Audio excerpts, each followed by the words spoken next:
are here. What's up, everybody? Welcome. Another week of 100 Talk goodness. Jordan, you have a big old smile on your face. Haven't stopped smiling since Sunday, Cole. Why would that be?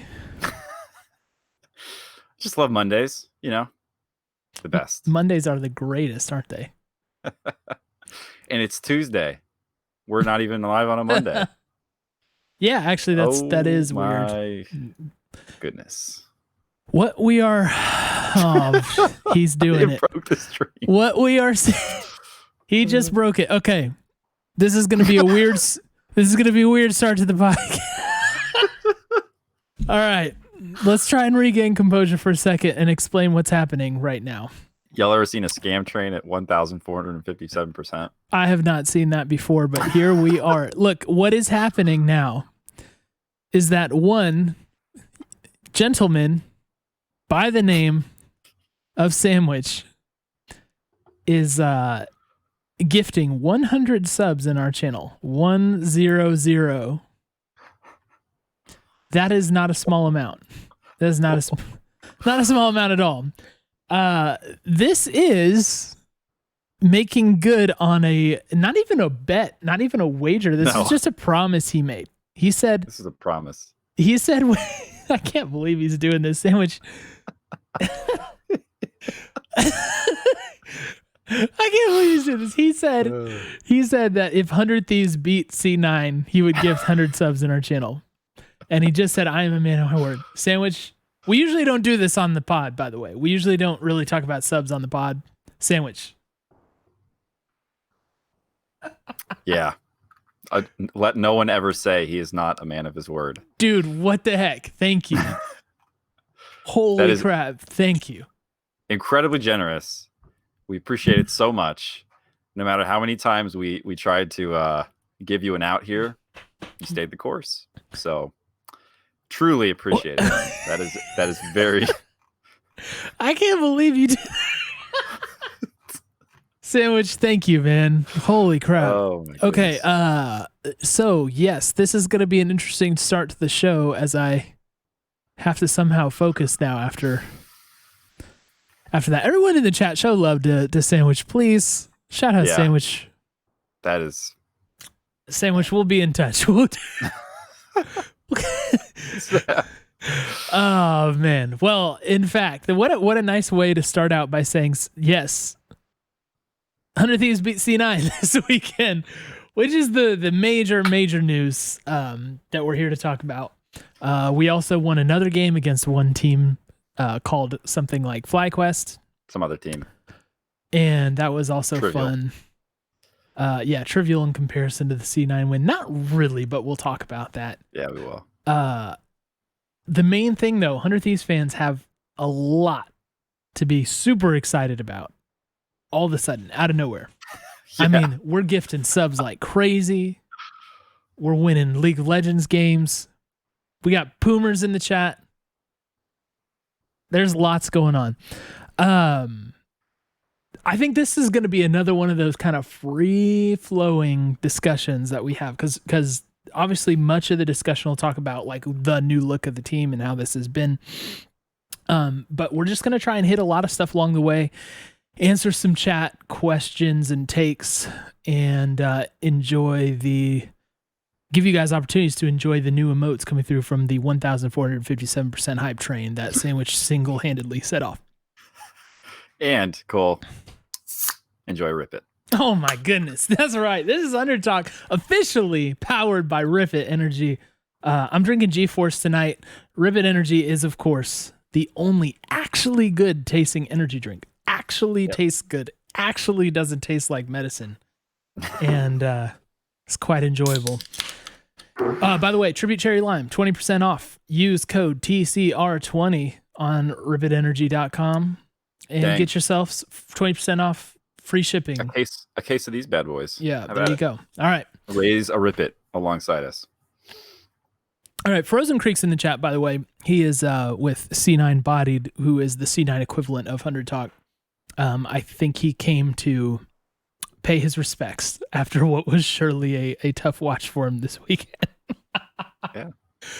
Okay. The first one of the season. And one other thing we should mention before we just completely gloss over it is the new apparel drop coming this Saturday. Yes. So 100 Thieves No Camping collection is going to be released at 12 p.m. Pacific on Saturday. And Jordan, it looks like maybe you're getting some hands-on experience with some of the drop. I am indeed, Cole. What are your thoughts, man? Let's save it. Should we save it for the end? I want to get into these games before I start forgetting important details. Okay. I'll say this. I love it like every other piece of 100 Thieves apparel I've put on. That's the quick one-liner. I don't know, man. I think there's something special about those hoodies, but we'll talk about that later. I'm repping the tee, by the way. Okay. So let's do it. Let's get into what happened this past weekend. Of course, we have to start with FlyQuest because we are chronological boys. Yeah. And that was indeed the game that came first. We are now, by the way, permanently the Friday team. Apparently. For whatever reason. I think that was our third straight Friday game, was it? Or second or third, and then we have another one coming up. So we just always play on Friday. It's a good day to play. Let me just go on the record and say Friday Night League it's immeasurably better than Monday Night League. So whoever decided to do that, thank you. I actually really enjoy the games we play on Friday night because most of the time I can catch them live, which is fun. Yeah. Production is another thing, but separate issue. Watching League on Friday night is indeed fun. Now, okay. So in all seriousness, we're going to take a step back because we're all on the high of the C9 game. The FlyQuest game wasn't as rosy as C9. So there's some things to go on about here. Jordan, any particular place you'd like to start before we jump into our rundown? You're giving me free reign here to just go for it. Yeah. This was a classic 100 Thieves win, right? At least of the last, call it 3 splits. This was Ssumday asserting his will upon a game of Summoner's Rift and just taking over. We won this game because Ssumday was playing. He was incredibly good on the Jace. He single-handedly kind of blew this one open, I would say. Yeah. Granted, everyone else showed up and played a good game once Ssumday opened that door for us. But truly, this is one of those games that I think we lose, if not for Ssumday. If we don't have a player of his caliber in the top lane, I don't see a way back into this for us. Yeah. So I think single-handedly winning it is a little bit of an overstatement, but there were a couple of super key things that he did, which we'll talk about. But he is not the only person who had a great game. I would also Cody's son had a good game. He didn't have a great game. He had a good game. Poome, I thought, had a pretty dang good game. Yes, he did. And Contractz had a decent game despite a weird start. Yeah. And actually, so the start. That was a great start. What a weird start though. It was so weird, man. I don't know. Gosh. Okay. So do you want to talk Ssumday or first then, just in general? Yeah. Okay. So the Jace pick is not something that we get to see very often out of him. And I think like there was some interesting stuff that started in the draft on Saturday, and you started seeing like the pick book open up a little bit, right? Yes. And I think, that pick of Jace is one of those things. We also got the set flex possibility, which was a thing. A shock. Set was our second pick, by the way. So we picked Callista Set to begin this thing. So, you assume that it's likely going top, but they know there's a possibility that goes bot, especially because Poome is a set player. But that immediately, just puts a question mark in there for the other team. So like built-in draft advantage from there. And then Nidalee being a power pick in the jungle with someone who's aggro. I think we have one of those junglers. His name is Contractz. Safe to say at this point, he is officially that. Yep. And then getting to lock in Jace at the end of this thing. And I had mentioned in previous podcasts that Ssumday needed to. We all know he's great. We all know he's good, but he really needed to like be the veteran here and be like, "Look, I'm going to show you the way." Yeah, and follow me. And having him on this pick is risky. You know what I mean? Because like the whole point of Jace is if it doesn't like accelerate early, you might just be stuck for a very long time, you know, and it might not work. And there's NA Jace, right? That's the thing. Yep. But they did it right. And Ssumday played it right and ended up smashing one of my least favorite players in the league in solo. So I couldn't be a happier boy about that, Jordan. Yes, this is it's an important win for the team, but more importantly, Cole, it's your favorite win of the season because it means that solo has fallen again to us. That's probably the number real, one benefit to beating FlyQuest when it comes to me. Yeah. So yeah, I was super happy with that. Now, I just felt like there were a lot of iffy things coming from us. Like we were still kind of putting things together at this point and had a very up and down game. And I think Ryoma was kind of like the center of that focus because he started out excellent, right? He immediately helped facilitate a couple of kills, and like was in the right place at the right time. And then like after that first 5 minutes, things got really sloppy and really bad out of Ryoma in particular. I mean, I think one quick comment I'll make on that is I think there is a PoE diff, right? Like PoE is a really, really good mid laner who has, I think he's consistently one of the strongest carry threats in the LCS right now. And this was that, right?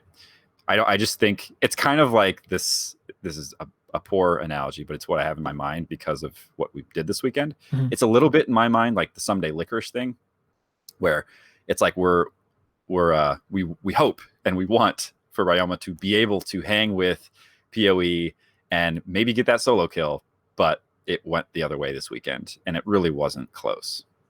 Yeah, and especially the mid game was really disastrous for him, and we saw a lot of mistakes of like getting caught out too far forward for not a whole lot of justifiable reasons.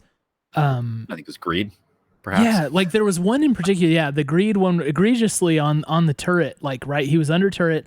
He had like 10% of his HP bar. Yep, there were like 3 minions that he thought he could clean up without getting punished for it. But PoE immediately flashed forward and killed him for it. And, it's just like just little mistakes like that, so he could get those 3 minions instead of giving over the kill gold, and that was disappointing. Someone said this. I don't actually have this pulled in our listener takes, and I wish I did, but I couldn't find who said it. I was pretty sure it's in our Discord somewhere. But there may be a thing about Ryoma where like he definitely like goes the way his mental is, right? Like more like it's maybe like a little less stable. Like when he's feeling good and confident, like he's playing great, but he's really susceptible to like tilting. Yeah.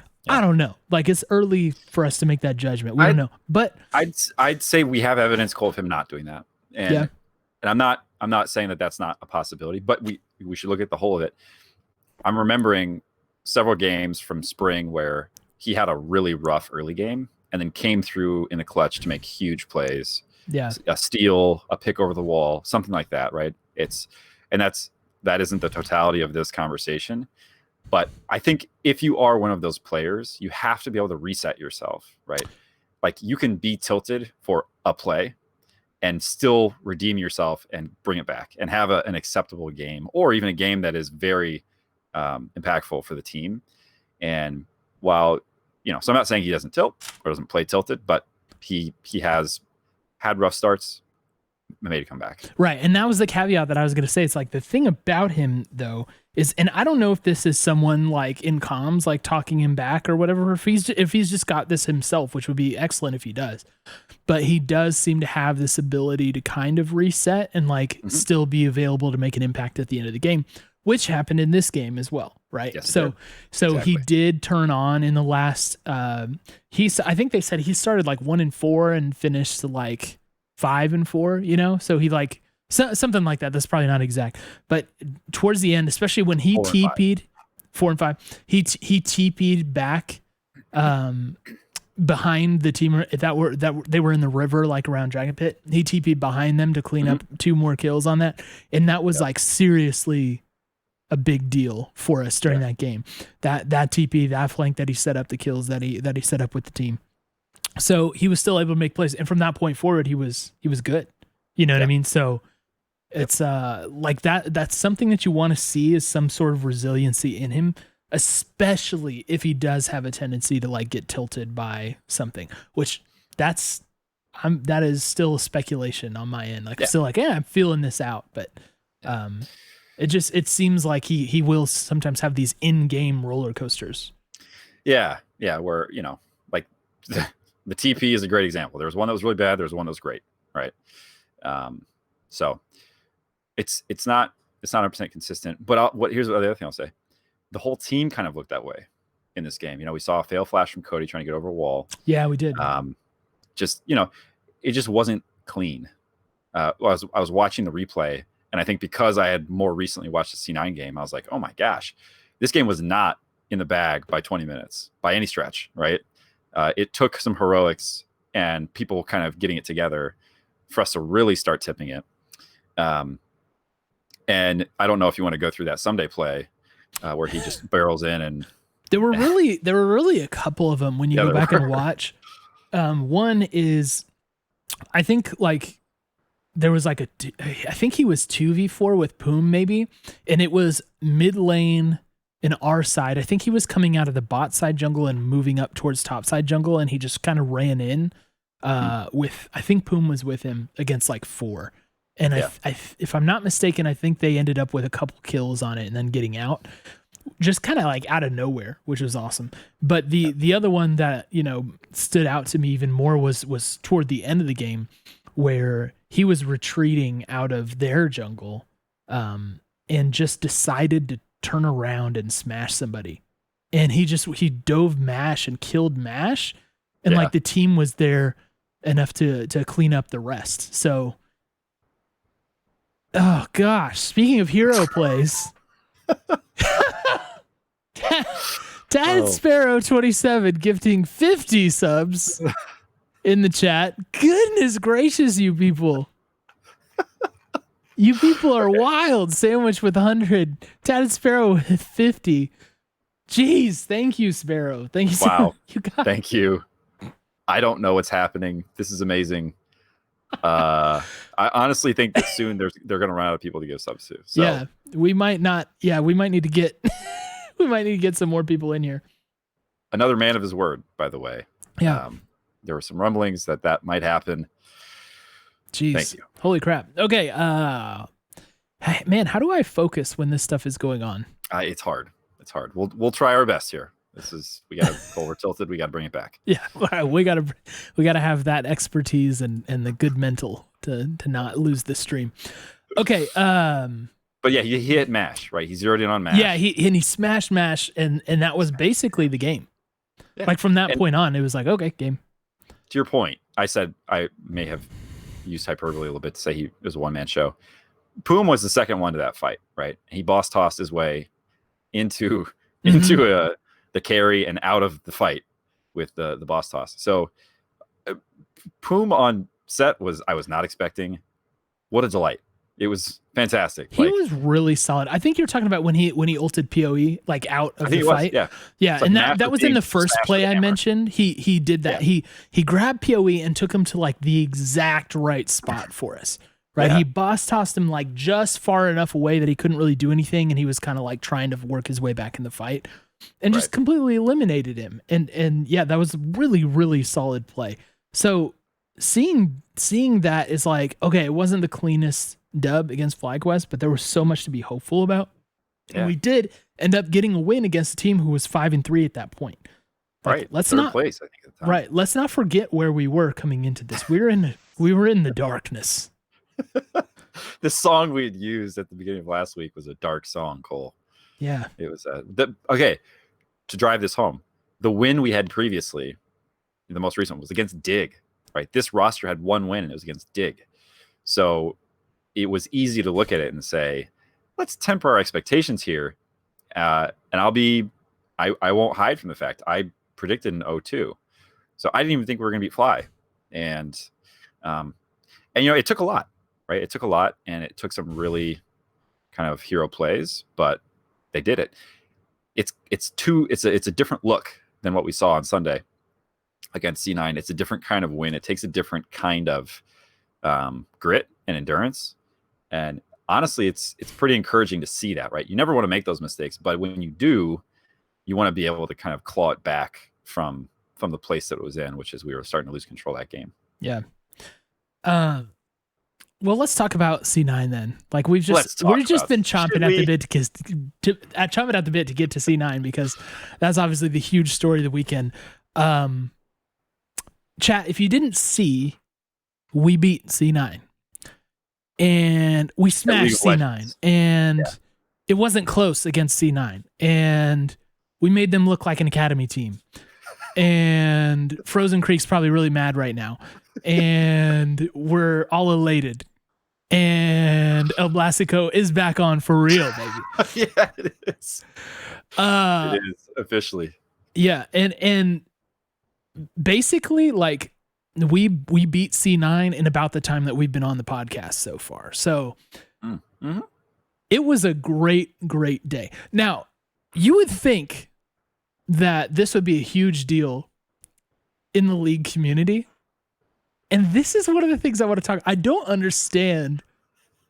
I mean, the Dive talked about it as like the lead game, I think. Like, wow, man, like that was pretty crazy. C9 got beat badly and 100 Thieves looked pretty good. But like, I don't think, correct me if I'm wrong, guys, because I was like scrolling through Hotline League. I don't think they really talked about the game, actually. I don't think there were any callers like talking about 100T on Hotline League, which I thought was super weird.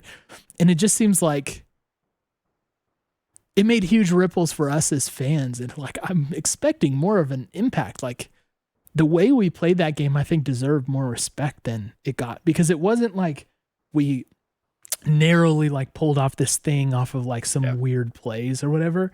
It was didn't like backdoor them. It wasn't like a 50-50 Baron steal. It's like we out drafted them. We out prepared them. We out executed them. We out blabbered them. More on that later. Like it was just so like beginning to end, like clean from us. And that is what is so great about this win. Like I would feel elated if we won that game, no matter how we won it. But the fact that we won it like this, I think is legitimately injected an energy in the 100 Thieves fandom that hasn't been here for a very long time, like probably since spring 2018. I think that's right. As we were talking a little earlier, kind of the other day, I said, am I wrong, Cole, in saying that this is kind of the most exciting moment as a fan? And I started by saying, I think this is wrong. This can't be right. We went to Worlds, Cole, but I still feel like this is a more exciting win, because you can make it to Worlds as very assuredly the third best team in NA. And let's be honest, the third best team in NA is not always a great team, right? Yeah. It's certainly not an all-time great team. The third best team out of the LPL is going to stomp probably most of the people they're up against, or at least that's the odds, right? They're going to tell you that team is favored. Mm-hmm. I mean, we sent Clutch, no offense to Clutch. We sent Clutch to Worlds.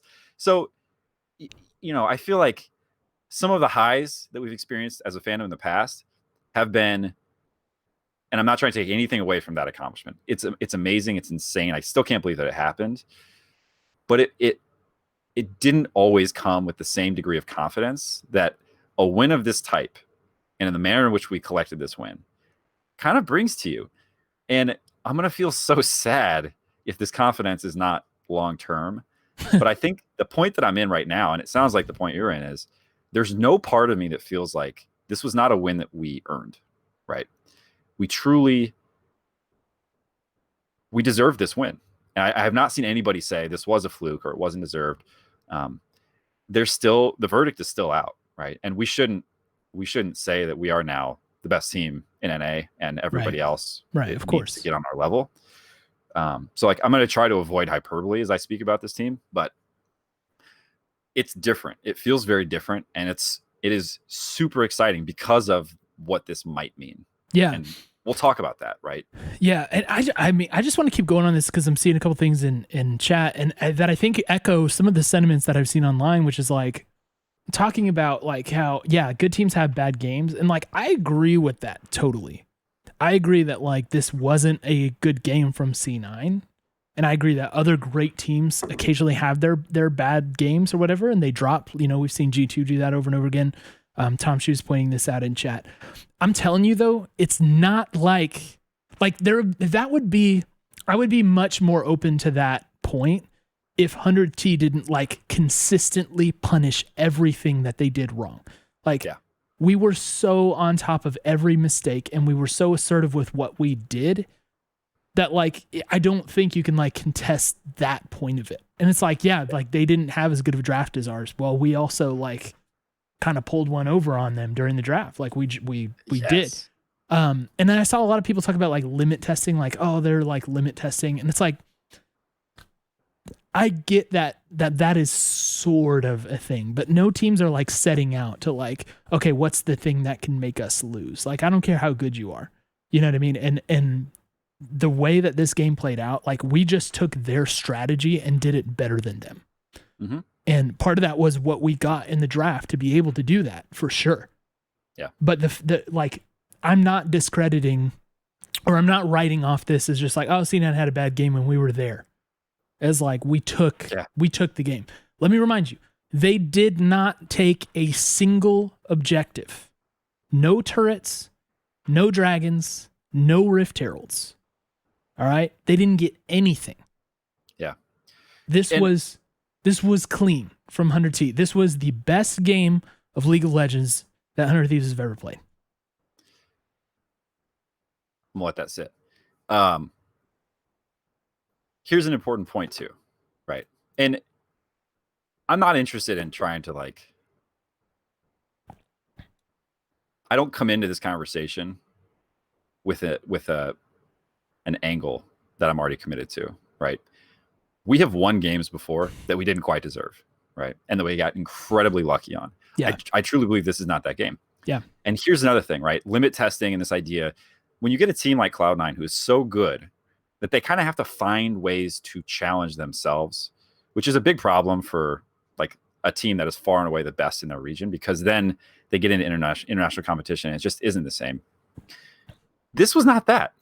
Their first two picks was a pick and a comp that they went the day before against TSM, combined 10, 0, and 12.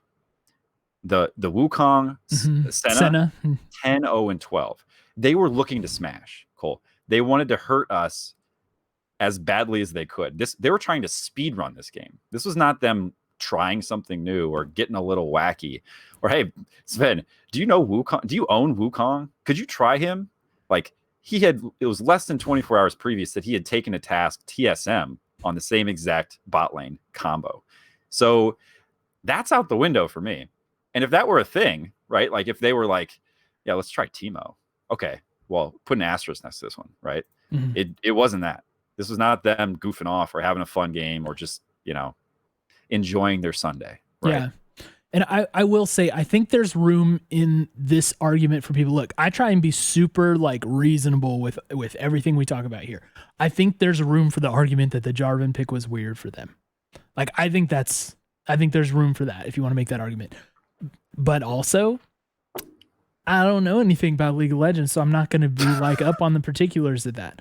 What I saw is that I'm like focusing more on the 100 Thieves side of this than the C9 side. What I saw was a great comp, executed really well, solid planning, and it just looked like we had been ready for this moment, Yeah. And let me respond to that specifically, right?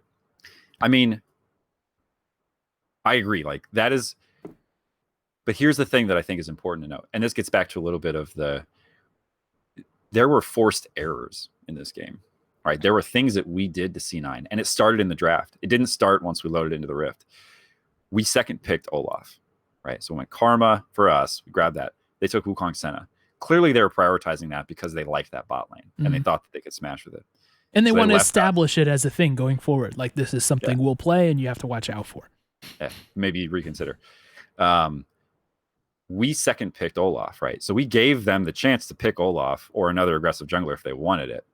There were others in the mix.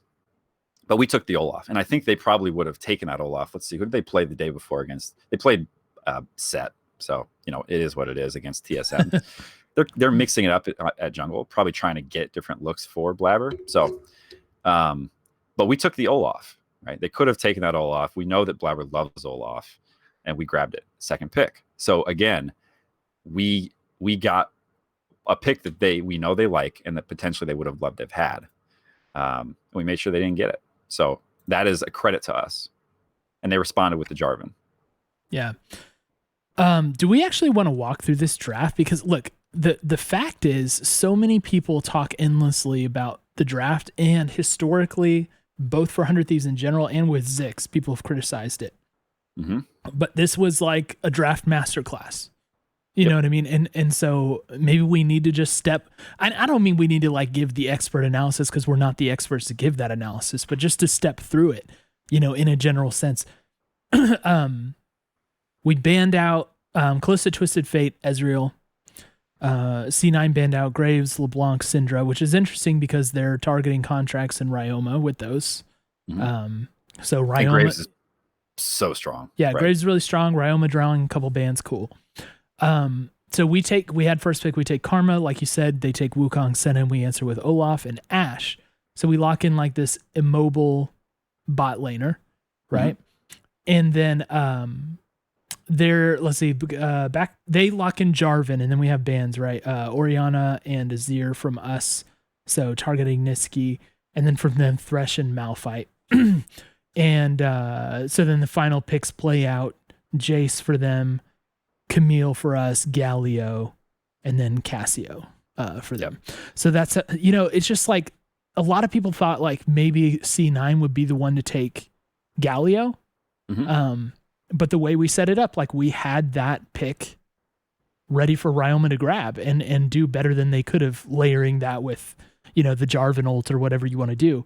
And I thought it ended up actually being like just like an incredible pick for Ryoma. Yeah. Which we'll talk about more in a bit. But yeah, having that Karma, like the uncertainty around where Karma's going, is probably support, maybe not, could be mid. You never know with that one. Getting Ssumday on like a carry champ that has a lot of mobility, lets him move around and do things, and is a pick that Licorice has played into Ssumday specifically and had great success. And just, letting them kind of think that they had what they wanted until the end. Man, it was just like, it was really excellent to watch, and I was super happy about it. And actually in my notes, remember when I was watching this, fully expected not to win this game. My first note after the draft was done is, this is not the same 100T. Yeah, very, very clearly not the same. I mean, it's wild, man. The first pick, Karma, C9 didn't know. They banned Thresh second round. They didn't know where it was going. Could have gone top, could have gone support. That's the first time we've had that kind of ambiguity at support. And it earned us a free ban. So there you go. That is a different looking team for us, and it's bringing advantages our way already. The Galio that was it. That was the chef kiss, right? Like, got it. And they kind of settled, I think, for the Cassio. Here it is. We got rid of Twisted Fate first. I think I'm gonna say this. I don't know if this is totally true, but in my mind, we took out the two highest mobility kind of ult-wise mid laners. There's probably another I'm forgetting. Don't roast me. But TF and then when we knocked the Galio out of their grasp, it meant that Niski's on Cassio, right? And it seemed like they kind of took it to try to allow for people to be locked into the Cataclysm with Blaber. You're trapped in here with Blaber. Oh no. But he had no mobility. He couldn't really go places, which is what Niski loves to do. Yeah, that's like his MO, right? Is roaming around. He's on immobile mid, which, that Galio, Cole, I cannot tell you how much of a difference it made. I mean, Ryoma plays a lot of pretty immobile mids. So it's hard to say, like, he does a lot of his roaming is just on foot. He's hoofing it, right? He's walking. Towards the end of this game, he hits a Galio ult from bot jungle to top jungle. It was a thing of beauty. He was so far away from that fight, and boom, just like that, he was in there. He hit like 3 or 4 knockups. It was amazing. It was beautiful. This is the kind of thing that we have to be able to do, because it unlocks a completely different play style for us that we've never seen before. I think it's safe to say this is an entirely different looking Thieves. Yeah. And it was a big advantage of ours that Niski was slithering around while Galio was literally flying to the fight. It wasn't fair. Yeah. And as chat's pointing out, traditionally Cassio seen as a counter to Galio also, which, didn't end up working in this when we clearly had a strategy geared for the whole team and not, whatever lane matchups there are for us to play. Right. So right. I wanted to point all this out because like this was not just a win for the players. This was a win for like the whole staff involved in preparing, because we had such that, that clear strategy and that clear approach to the game. And I think if I had to boil it down to like one single thing, it was like, we are going to out aggro them. We're going to out Blaber. I think that's how I said it earlier. Like, we will be the aggressive players here. And that was, I think specifically targeting Blaber was so clear as you watched the game.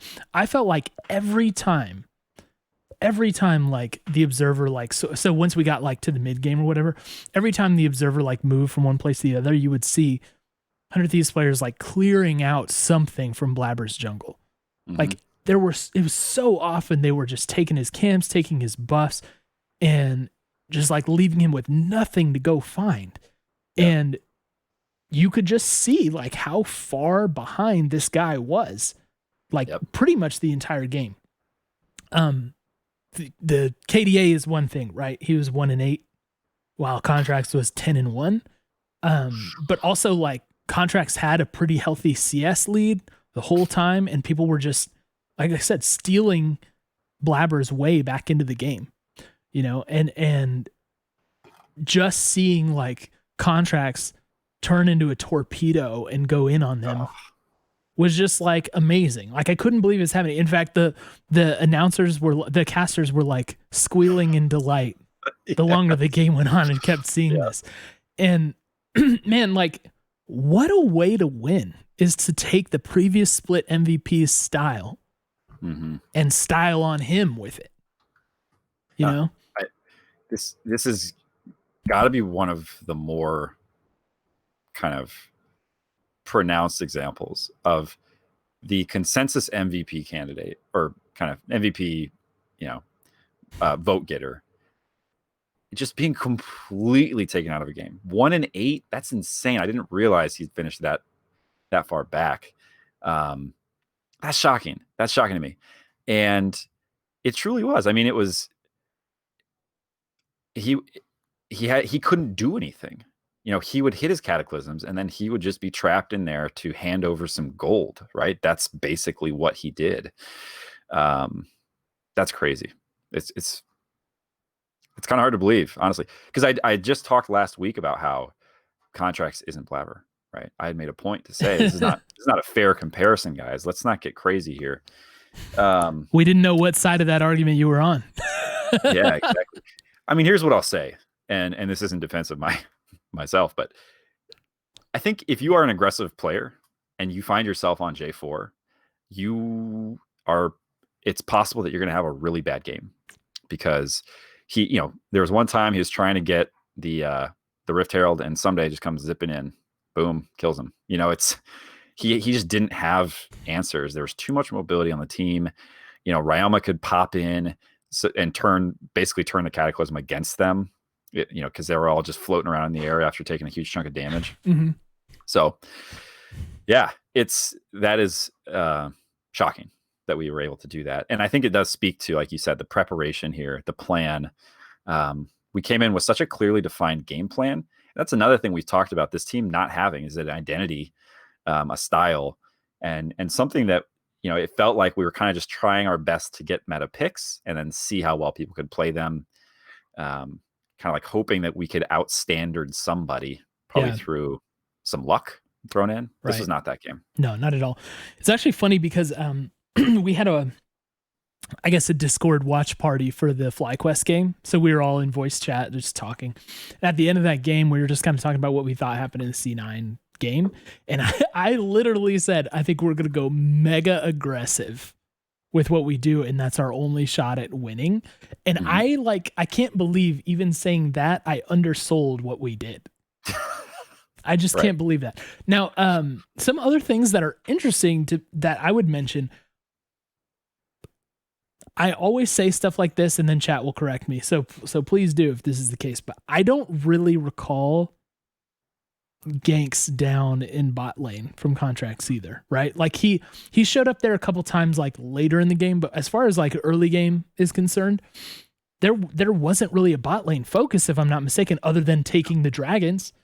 Yeah. And there didn't need to be, because Cody and Poome were dominating that lane. And that's by design, right? If you're Wukong up against an Ashe, you're not stepping forward to try to grab CS, you're farming your turret.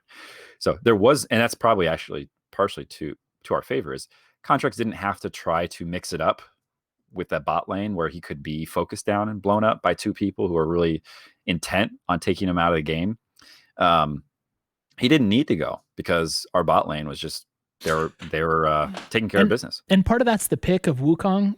When it comes to early stuff. But the other thing that Wukong does is he turns around and like runs at you, right? Which happened in this game, right? I know they got at least one, but maybe a double kill off of that very thing. When they turned on us, they saw us far up. They knew, it's hard for us to escape. But yeah, Contractz was he would only be really down there clearing out dragons. And there were a couple times where he showed up and took a great fight like in that jungle, but it wasn't lane focused stuff, right? It wasn't him popping into lane to surprise and try to knock them off their balance. Yeah. So, man, so it's not even like Contractz was doing like everything all over. It was like just really concentrated, thoughtful things. And then just shouting out everybody. I mean, like Poome again, doing a whole lot in this game, looking like he definitely belongs in the LCS. Things like stepping forward to interrupt the recall on Niski was like perfect timing. And that happened, I think, twice in a row. I think Contractz interrupted him and and Poome did. Like, how frustrating would that be, as mid laner? And then so he has to walk back to lane and he's sitting under a turret with a level disadvantage. That was honestly in a game full of plays that I loved that play. That was so different. It was beautiful. Why was he there other than to interrupt that back? Yeah. What exactly was he doing? But I mean, you hear all the time the importance of a good back timing, right? You mess that up and you're Cassio and you're just kind of walking back. Like, that's huge. That's a huge thing for us to do. And that's the kind of thing that I was talking about when I mentioned earlier, forced errors, right? Like, that's us punishing things that you wouldn't expect to be punished. It was just us going out of our way to make their game that much more difficult. I love that play. Yeah. And as I pointed out last week, like Poome roaming with Contractz is becoming a thing. Like we're seeing him take these little vacations, little journeys through the jungle. And he gets stuff done when he does it, man. Like that's also something that I don't think we're really used to. Is previously our support jungle, if they paired up, they might give over a quick couple kills. Yeah. This duo is aggressive and played together for a little bit and is comfortable, like, walking around the map together, and seeing Poome just actively doing that. I mean, this dude, I mean, who's out there being like, nah, like this wasn't a good move, or Poome's not like an LCS player. Like, I think that's completely put to rest at this point, and it's only been like a few games. Yeah, he put that to bed real quick. I mean, I think the question now is, what's the ceiling, right? And let's not get crazy here, but like, there are a lot of things in his favor that lead me to believe that we're not even seeing something that's close to his ceiling. He's been playing the game for 2 years. I'm going to recite a bunch of stuff that people know. Been playing the game for 2 years. I mean, he probably has fewer total games than some of these pros have games on their favorite champion, right? Think about that. So he's going to keep getting better.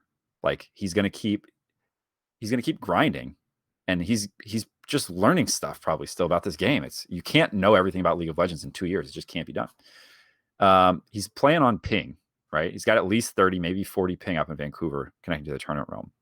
So he's going to get better there. He's in LA now. So his ping is as close to 0 as it gets. Yeah, I think, right, it's this week that he's in LA. Yeah. Okay. He arrived in LA yesterday. Yeah. So not only scrims, being there with the team, actually sitting down in a room with people and talking about strategy rather than like, we all know how effective you are on a Zoom call. Yeah. So we haven't seen the best of Poome yet, which is crazy because we're already talking about how great he looks. We've seen him play 4 champions, Cole. He's had 4 LCS games. He's played 4 champions. One of them was set. Like what can't this guy do if given time and development and focused attention? Like it's going to get better. It's going to get better. And that doesn't mean there's not going to be bumps in the road, but we have not seen the best Poome that we will see. Yeah. So suffice it to say, I think we're all Poomers here. All Poomers. This is the Poome gang. We are for sure Poome gang. Dude's looking great. Now, Cody had a couple nice moments in this game. He had a really good ult during that fight in mid. That I think we would have lost that fight had that ult not come through. So a couple nice moments. I still think he's playing a little bit beneath where he typically has played. But again, I'm just saying this, I'm not worried about that at this point. I think we've seen him enough to know that he will be good. He'll bounce back. And the more comfortable he gets with having like this really like bright up and coming star support, Yeah. I think he'll only start playing better. And it's like I said, it's not like he's playing awful or anything like that. Like he's getting things done. He's just having a couple like rough moments, Yeah. But I got faith in the bounce back for him for sure. I did too. And you look at the FlyQuest game, and I'm not just talking about KDA. The FlyQuest game is the template for what we need from Cody and what we'll continue to need from him. We need him to show up to a fight that is 80% won and finish it off, right? And give us the last 20%. Ssumday is going to, there were a couple fights in that FlyQuest game where he had done so much, but his health bar was only so big, right? And he takes licks, right? You're not going to avoid that if you're Jay swinging a hammer. And Cody was there to get the triple. That's what we need from Cody. We don't need him to demolish lane every game. We don't need him to be the single carry. He's not a double lift type player. That player isn't needed in our comp, in our roster. So if he can show up and turn on, we're going to win games that we otherwise wouldn't have as good a chance to win. This game I thought was an interesting one. We had basically we had 3 players who were, something close to equivalent threat, right? Like you couldn't look away from Ryoma or Ssumday or Cody. Am I getting that right? No, it was Contractz, of course. So those 3 were dealing out damage at basically an equal rate. There was one fight where they all had over 3K damage. Cody was on an immobile champ, and C9 was focusing him. Right, they were trying to do whatever they could to knock something out of the fight, and a lot of the times they could just zero in on Cody, and there's not a lot he could do. And he didn't have a Tom Kench to save him, so like I'm not going to fault him for not being that carry in this game because the other 3 were getting the job done, and C9 was desperate trying to take him out. That's how I saw it. Yeah. Okay, so the final thing I want to say about this game before we talk about some general stuff is just what a win like this could mean for the team. Again, it's one thing if you barely pull off this win. It feels great, but you feel like, man, yeah, we got a couple of breaks, things that went our way. Winning this game so emphatically, so intentionally, against such tough competition, even if the Jarvan pick wasn't the best. The energy trajectory that they were on was already like much better, right? Like we saw, you can feel it in the heist. Like in those scenes, right? Where like they're all talking as a team, like things are just feeling better for them. You get, you make the roster change, you go 1-1, and it's kind of like, it's kind of rough to lose that Golden Guardians game, but there's progress. There's stuff we can look forward to, but geez, we got FlyQuest, which, seemed like a pretty tough team, and C9, which is basically invincible. You come away with wins from both of those, and you trash C9. You curb stomp C9 in your second week playing games as this roster. Like, so now you have this innate belief in you that, you know, as long as you can maintain this level of play, you can really play the game with anybody, right? And again, I'm not out here saying like, oh, 100 Thieves is now the best team in the LCS, because that's clearly not the case, right? But we now know that we have a ceiling high enough. I mean, literally, the ceiling is now high enough that we could win the title, right? Mm-hmm. Like if, and I again, chat, don't get me wrong, I'm not suggesting this will happen, but if we were to play at that level through the playoffs, like, very possible we would win the game, we would win the whole thing, right? So we at least know that, like, that's in the realm of possibility for the team to be playing like this. And you still have 4 more weeks, right, to continue building on something that's brand new. Now, there's going to be stuff that happens along the way, like you lose that element of surprise, right? Like, as things go on, it's like, okay, well, now, all right, we know Poome is someone like we have to prepare for. And Contractz is, you know, he's playing super aggro in this way. We kind of knew he'd do this, but he's not dying quite as much as he used to, like that sort of thing. Like you lose those things. Then you see 100 Thieves doing these drafts that are like more creative. Okay, we got to be prepared for the flex picks. So you lose some of that, right, along the way. Element of surprise starts to go. But there's enough there that, like, we're not going to be like laughed at. You know, we're not going to be an afterthought team. And just even if we don't hit this ceiling that we just hit this past weekend with C9, like, people will know that it's a possibility, you know? So it just feels so good to be in that spot as a fan. So imagine what it feels like as a player to be in that spot too. Oh yeah.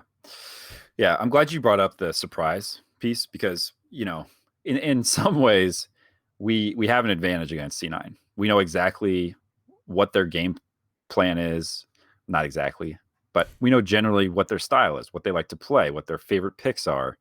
You know, maybe we saw the Wukong Senna game against TSM, and maybe they were using it in scrims, and we knew kind of that that's what they were looking for, right?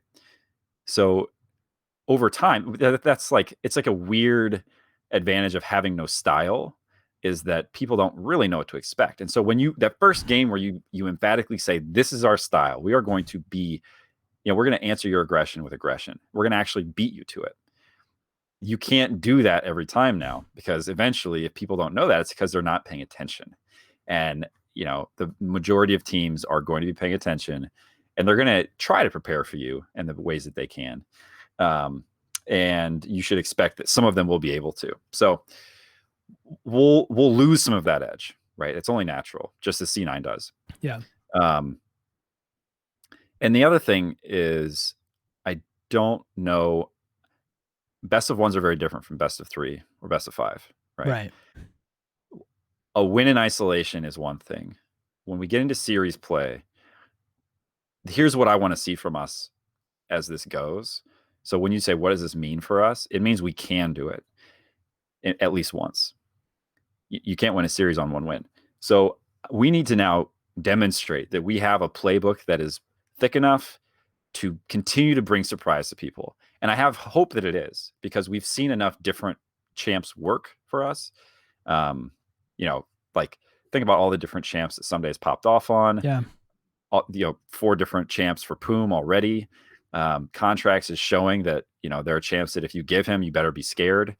So, and even Ryoma, dude, on the Galio, we didn't talk about that, but that in great detail. That was a fantastic Galio showing, right? He played that really well. There was one play where it was a 3v3 mid. He got kind of, you know, his positioning wasn't great anymore, so he retreated to the bush. He sat for a second. He pressed R, jumped back in the fight, flash forward, taunt, and then he ripped the kill off. So he did so much in that one fight on a champion that we just don't see him playing typically. So all of that stuff comes together, and if we continue to have the kind of coaching leadership, which we have no reason to think we won't, this will continue to be a strength of ours. I think we just need to now see it in action. We need to bring different looks and make sure that this is not like, this doesn't become our one path to victory, right? Yeah, for sure. Now, so that's kind of like, I think, where we see the team standing. But we have to think in terms of what all the other teams are doing right now, because that's a thing too. Like, there were a ton of upsets this past weekend. The power rankings seem to be totally like out the window at this point. Like, we don't necessarily know who's better than who at this point. I think everybody feels comfortable with C9 and maybe even Liquid in second. And then beyond that, it's like, well, some of these teams that look great earlier are starting to drop games. Some of the teams that look terrible, like Dignitas, are starting to win games. So there's so much like chaos going in, and we're seeing like all the roster moves and shuffling around start to really factor in to the second half of this split. So it's going to be interesting to see how it sorts it all. So how things sort themselves out. And I like, remember, all we have to do is hit 8th place, and then we can be in playoffs and see what goes from there. I think at this point, like, making it into that second place position is like, just, that's so unlikely. Like, just numbers wise, that would be extremely difficult to pull off. Yeah. But I will say this, like, we just hit the highest level of League of Legends 100 Thieves have ever played against the toughest opponent, and we're about to play probably the next 2 toughest opponents out there, right? So if we are peaking right now, this might be real good, right? Like, TSM is in 3rd place, TL is in 2nd place. Like, I mean, this could end up like, if we keep up this level of play and peak right now, like, we could actually be in pretty good position when it comes to the playoff race, assuming, the mix-ups across the board kind of like mess things up for everyone else. So making it into top 4 is probably in the realm of possibility for us. Yeah. I mean, I think, just like that, we are 1 game out of tied for 4th. Didn't expect that, Cole. That is truly unexpected. Yeah.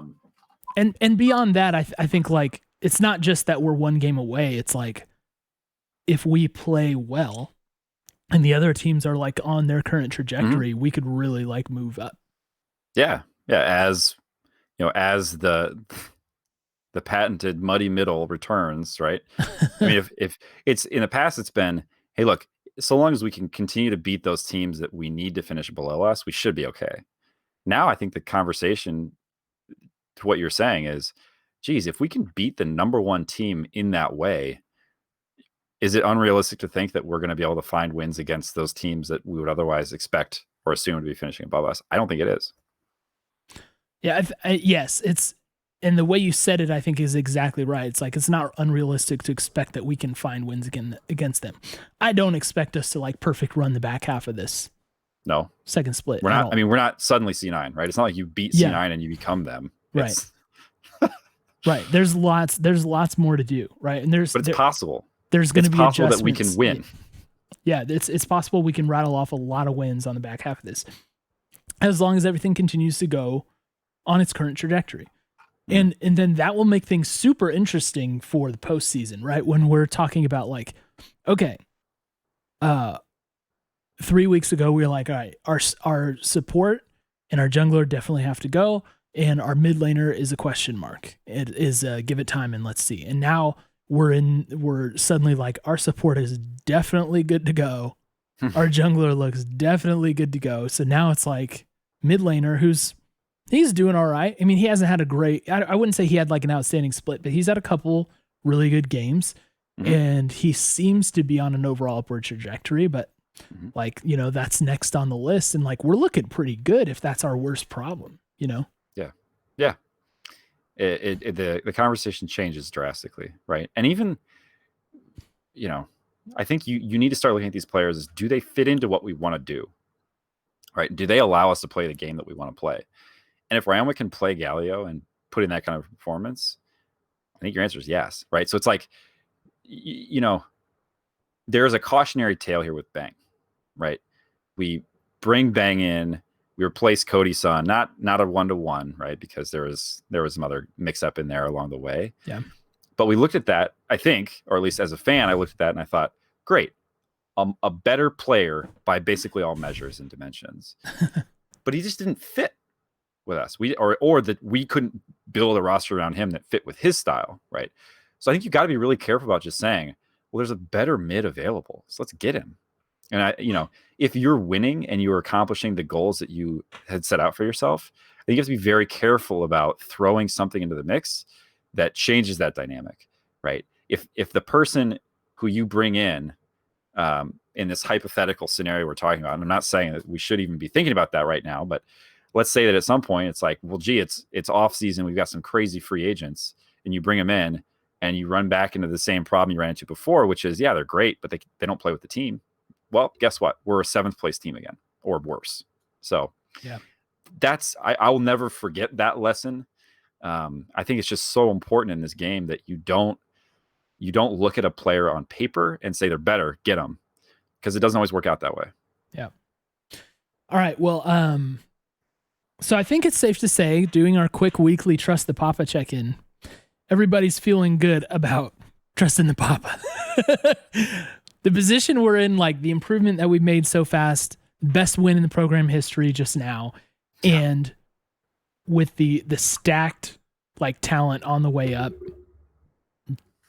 program seems to be in a very good place. So, I mean, it's gonna be so much about what this trajectory is. Does it hold in place? And if it does, it's an exciting time to be a fan, man. It's an exciting time to be a fan. So do you want to lightning round some listener takes, and then we'll do predictions and call it? Let's do it. Lightning round. All right.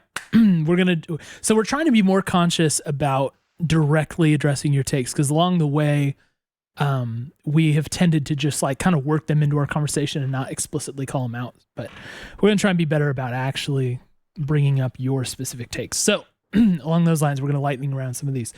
At QB Class, that's Derek Klassen, writes, how much of this weekend's excellent drafting, and he says, which I tend to criticize Zix for, do y'all think was a direct result of Poome's champion pool compared to Stunts? And he references the flex-like set and Karma in particular. Jordan? A lot of it. We talked last week about how, I can't remember exactly what we said, but basically the response was, you as a coach, you have so many more options. You could have, with that roster, the roster we had before, you could have drafted this exact same thing, and this game goes entirely differently, upside down, in fact.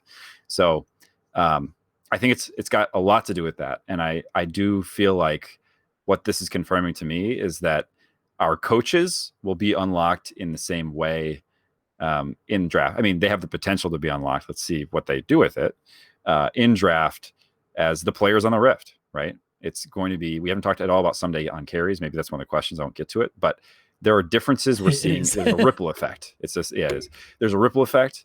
And I think one of those ripples is hitting into the coaches, the prep, the strategy, definitely. Yep. Okay. Number 2, this is from permanent taker here at Leech Terrell, who's gunning for that honorary 100 Talk host spot. I really love Ryoma and Galio because it covers 2 of 3 weaknesses. 1, he always seems to be a little late to team fights and skirmishes, and 2, his flank teleports are usually early or just bad. With Galio, it's hard to mess up pressing R.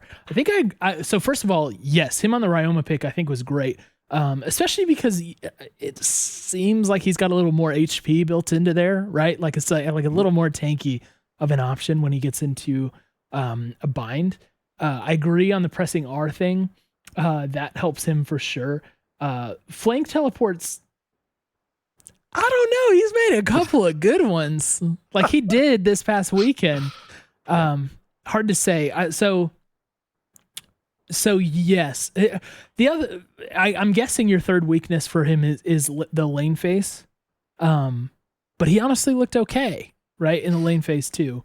So yeah, I do like the Ryoma Galio pick, and I hope we continue to see stuff kind of unexpected out of him. He expressed that when we had him on the show, he really expressed the desire to play more. So that's going to be a big deal for sure. All right. Jordan, anything to add before we hit the next one?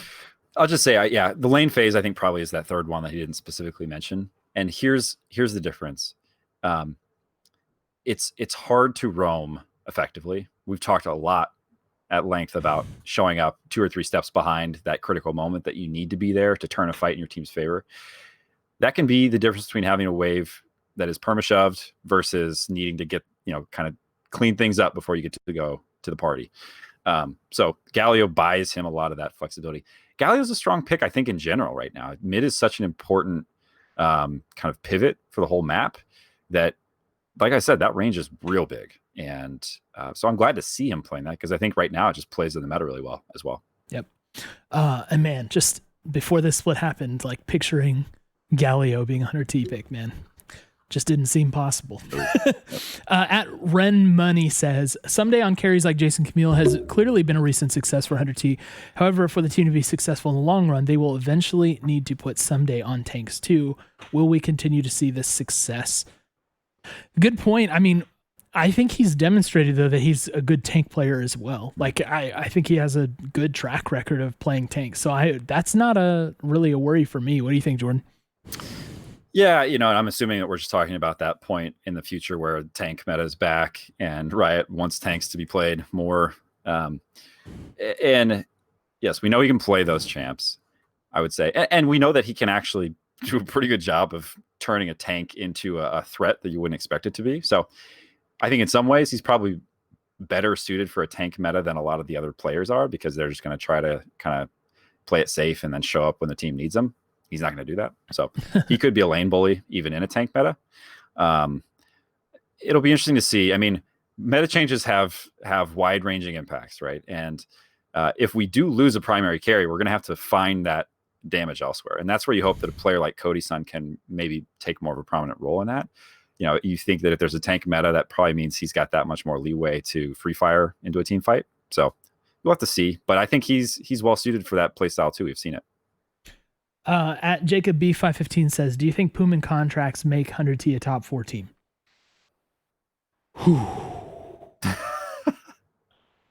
We just saw what the ceiling can be. If we play like that, then yes, I think there's no doubt. We don't have enough data to see what the average is. But honestly, I think so many teams are showing vulnerability here. I still really like Team Liquid. I know a lot of people think that they've gotten lucky with some of their wins.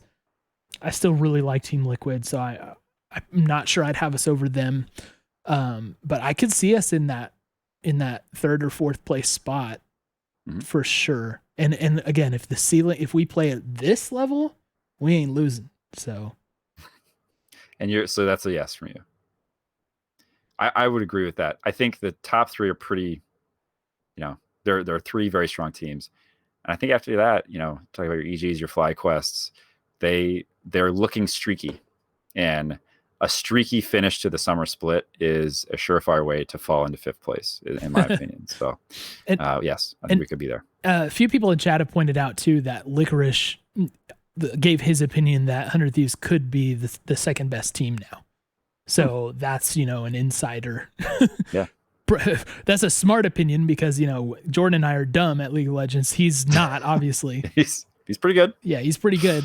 So yeah, go with that and make it what you will.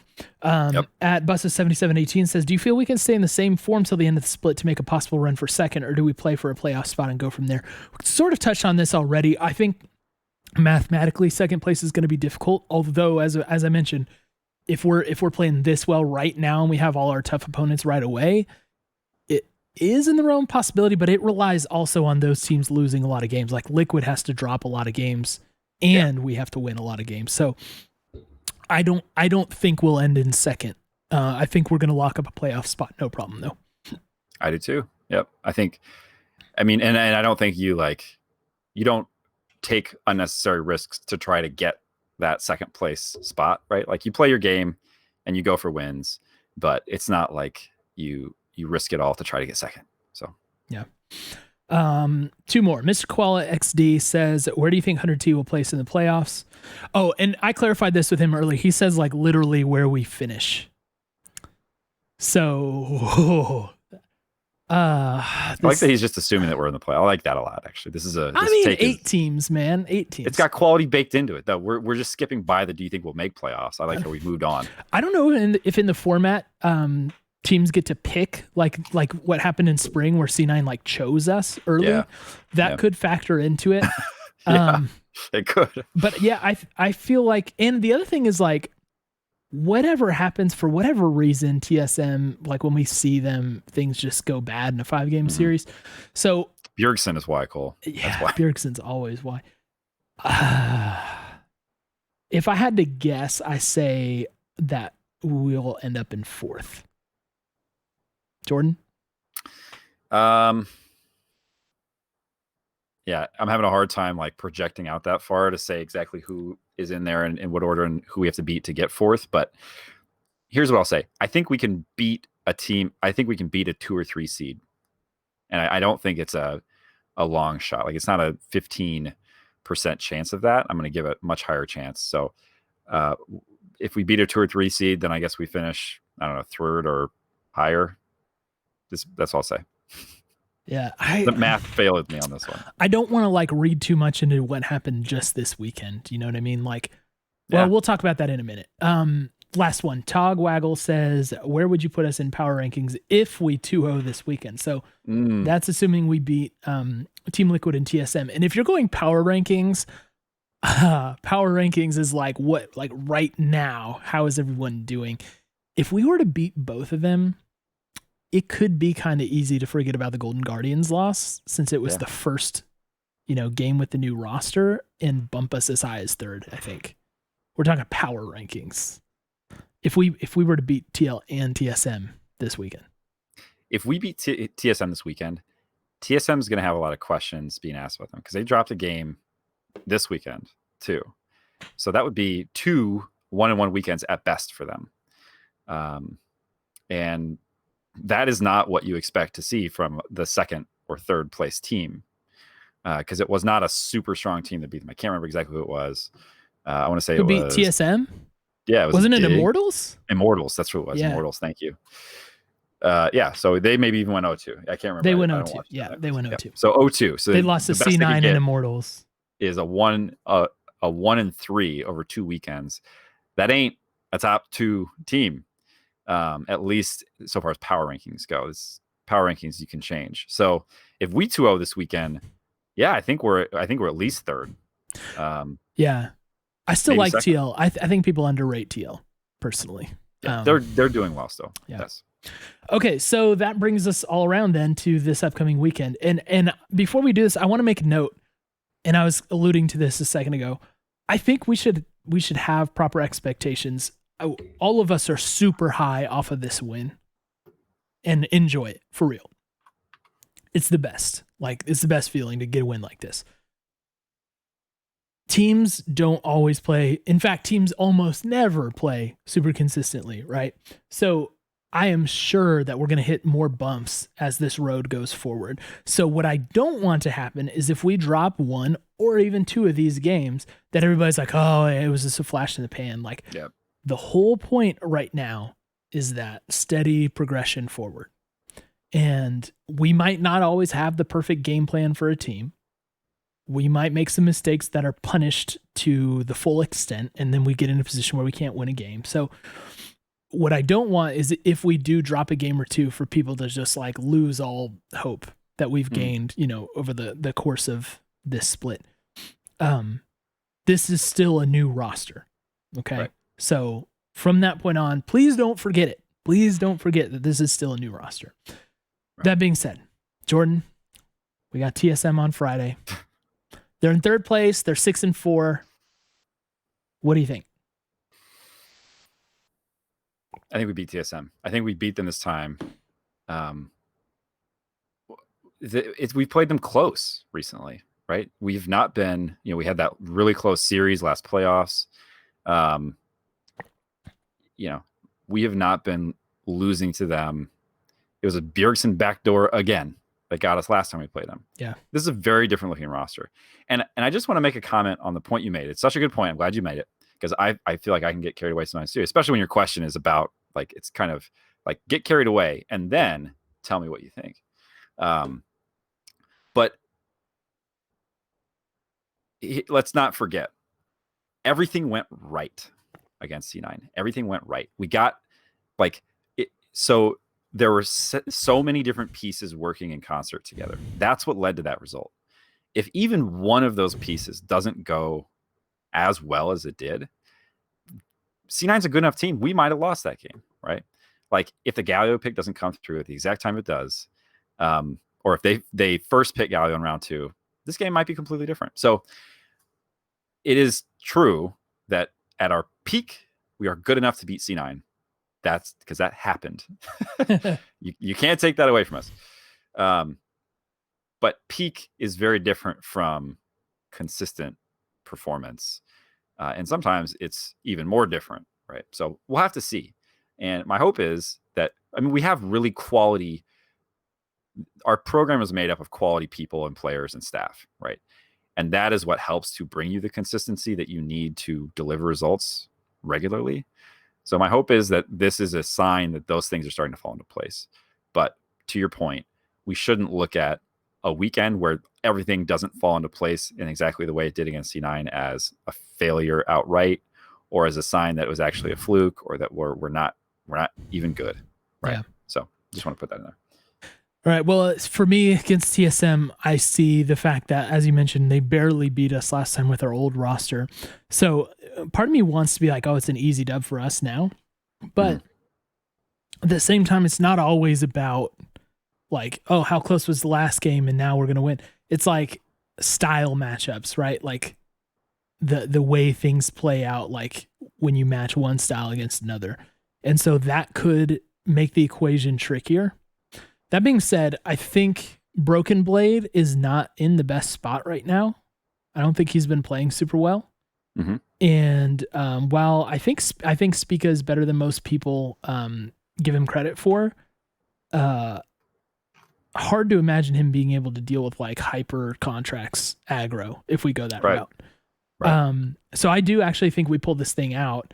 Bot lane may be a wild card because Double Lift and Biofrost, when they are on, look really good, but they're not always on. So that will be a little roll of the dice. So we'll just see like which side of the map wins. I do think that the matchup against TSM is a little bit harder for us than some teams. So I'm not expecting like a super clean win or anything like that, but I do think that we actually take down TSM, which brings us to Team Liquid on Sunday in second place at 8-2, Jordan. Yeah, I think we lose that game, and I think it's in part because they have the advantage of not being surprised, right? So if we run it back and play that same game against TL, they'll be watching the tape. They'll have done their review, their homework. That's a good team full of incredibly talented players. So I think that's gonna be our first test of like, what are the different looks we can bring, even if it's just a variation on a theme. Yeah. Okay. So yeah, and I think there's naturally just like a come down point, right? Where like there's a rhythm to it, and like sometimes you're clicking a little bit and sometimes you're not. I think we'll probably like stumble a little bit against them just in terms of like how we play ourselves. So yeah, I think we're gonna go down to Team Liquid as well. I still think they just have it in them to make it difficult for us. And people are saying Broxa maybe not playing the best right now. Okay, but they just find a way so often, you know. And yeah, am I crazy? I just think that they're still going to pose a challenge for us, and I think with our natural rhythm, we might just miss. So yeah, and look, let me remind you, if we miss, I'm not mad. I'm not mad either. That's pretty clearly the second best team in the league. And you look for the types of things we've been talking about. You want to see us bringing some level of consistency, you know, trying new things, finding that style. So we can do all those things without, you know, even if we don't get a dub, it doesn't mean we didn't do that stuff, right? So there's still plenty to watch for and be hopeful about, even if we don't get a win. Yep. Okay, so really quick, the apparel drop is coming up. We're gonna wrap up. Here's what we're gonna do. We're gonna wrap up. We're gonna talk apparel really quick. Then we will close the podcast, and then we'll raid Stunt. So get ready for that, and please stick around and let's show him love, especially the way he's handled his departure from the team and everything. He's really, really good. So again, the next apparel drop, the No Camping collection for Under T drops this Saturday, 12 p.m. Pacific. Jordan and I were fortunate enough to get our hands on the hoodie, the short sleeve tee, and the dad hat. This isn't it, by the way. This is the old dad hat. Here's what I'll say. A lot of you guys may be newer to Hunter Talk and you may not know. I have like a fairly extensive background and knowledge when it comes to clothing. This, especially the hoodie, the quality level is definitely like taking another jump up. In my opinion, like 100 Thieves started out really strong with quality, and then like it pulled back a little bit as they switched manufacturers. But I really think that this hoodie that they put out is like the nicest single piece they've ever made. And construction wise, like it's super durable and it fits like a dream to me. I love the fit of the hoodie. And I'm super looking forward to buying the other one, the one that Jordan's wearing. But there's also like, we're getting our first look at like, some like things like the water bottle that's coming out, or like the bandanas and stuff. So there's like a variety of things in there. I'm super excited for this drop. And I know a lot of people like may feel like the style of it is not their thing, and that's totally cool. I get it. The shorts, the sweats, like they're pretty like normal and plain. You've got like the regular long sleeve tees. Like there is something for you in this drop. And for that reason, I'm super excited. And the quality, I'm telling you, the quality goes up. Like this tee is definitely higher quality than the last collection, in my opinion. So even the numbers. Wow. Yeah. So that's my opinion on it. So yeah, I'm really excited for this drop, and it will take a lot of my money. But Jordan, do you have any thoughts from you on the apparel? I mean, I was delighted to see another cream, and this probably is not like proper cream, but if you love the cream hoodie of the past and you had not had a chance to get your hands on it, be sure that you're ready, because it's a nice one, right? And even if like it's not the clean, just blank cream canvas, like the graphic on the back, it's on the back. So if the graphic isn't anything, it's on the back. You got the nice cream, and I actually love the blue there too. Yeah, That's the blue cool is sick, man. The cream and blue like long sleeve shirt, I think is probably my favorite looking piece of the whole thing. I really like that. It's always good to see them back on their game. Yeah. Say what you will about 100 Thieves apparel. I feel like it's pretty, some people love to hate it, but for those of us who love the team and who like the stuff, this is more good stuff. And it's a different look. It's cool to just continue to see different looks come out from them. I love that. Right. So I think what we're starting to learn is, even if this is not your preferred look or drop, or, you don't like sweatshirts or whatever, I think we're beginning to see that there's going to be something for different fans, and you don't have to love every piece and every drop. That's fine, because the next drop probably will look different. Right. Yeah. So it's been cool, and definitely appreciate them sending out some stuff for us to try out and get our hands on. Yeah. So thank you to those who are responsible for that. By the way, if you guys have further questions about the apparel, you want to ask us more specific questions, you can do so in our Discord. So I'm putting the link in the chat right now, as Dylan did earlier. So feel free to join Discord and just come hang and talk 100 Thieves stuff. I've been especially proud of how active the Discord has been lately, and I love that group of people. And we're just a welcoming group, so come in, chat, have some fun, and play some video games. Let's all be gamers together. E-gamers, let's do it. E-gamers, let's roll. The Poome gang.